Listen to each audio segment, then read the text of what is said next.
Welcome back to Fishing Four Wheels. Now at some stage, most anglers are going to keep fish for the table. After all, that's primarily why we go fishing. But the quality of that fish will depend on a number of things.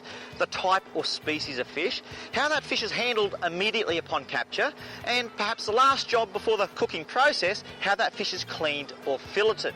Now there's nothing prettier to watch than an expert in action. Col Lound from Lounds Fresh Seafoods, welcome. Eddie, how are you? Mate, I'm sensational. Now, mate, you've been cleaning fish for a large part of your life, haven't you? Yes, for many years we've been filleting fish in the Townsville region, yes. Okay, I guess over that period of time you would have established some techniques to make that job a little bit easier. Well, you hope to, and as proof, I've still got all the fingers. Do you mind showing viewers how you do it? Yeah, most definitely. Now, Col, we've got to have the right tools for the job. There's no point filleting a fish with a butter knife, is there? No, most definitely. The right knives do the right job and make it a lot easier for everyone. This knife with the serrated back would be ideal for the gutting and gilling of a fish. The serrated edge will help cut through the throat.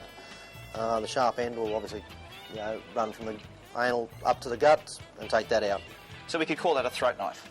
Yes, ideal, a throat knife. Your second knife is more so a filleting knife where you can take the side of the fish off from one end to the other, 2 cuts, slice the whole half a fish off. And your third knife is for skinning, taking the skin off a fillet that remains. And that's a much more flexible knife, isn't it, that one? That's correct, yes. You've got the flex to cover the width of a fillet and the length of the fillet as you go through it. The first cut we do is behind the pectoral fin, through to the bottom, and then straight through to the anal. Turn your fish around from the top shoulder, running the full length of the body. Then lifting the fillet up slightly, through to the backbone, over the other side, and then straight out, with one final cut through to the tail. We turn him over the other side, again from the pectoral, and this time running from the back, one cut the length of the body, through to the backbone, over, out the front, to the end. Bringing our fish around, one cut over the rib cage,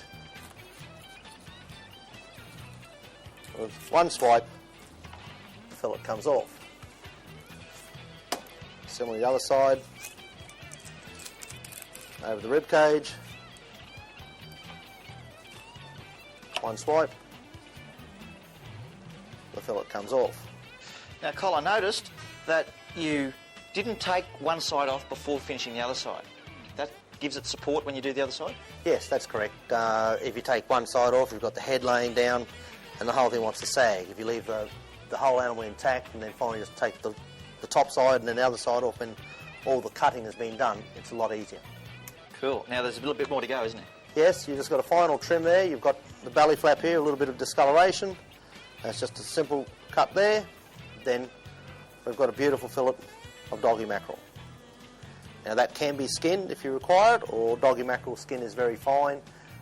It can be eaten that way. If we're going to skin it, we'll go to our skinning knife, which as we've seen before was the flexible one. Starting from the tail, going forward in a seesaw manner, keeping your knife very flat.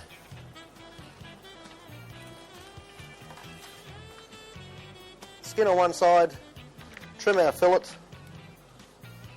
to that, and then we've got one fillet of the best fresh mackerel in North Queensland.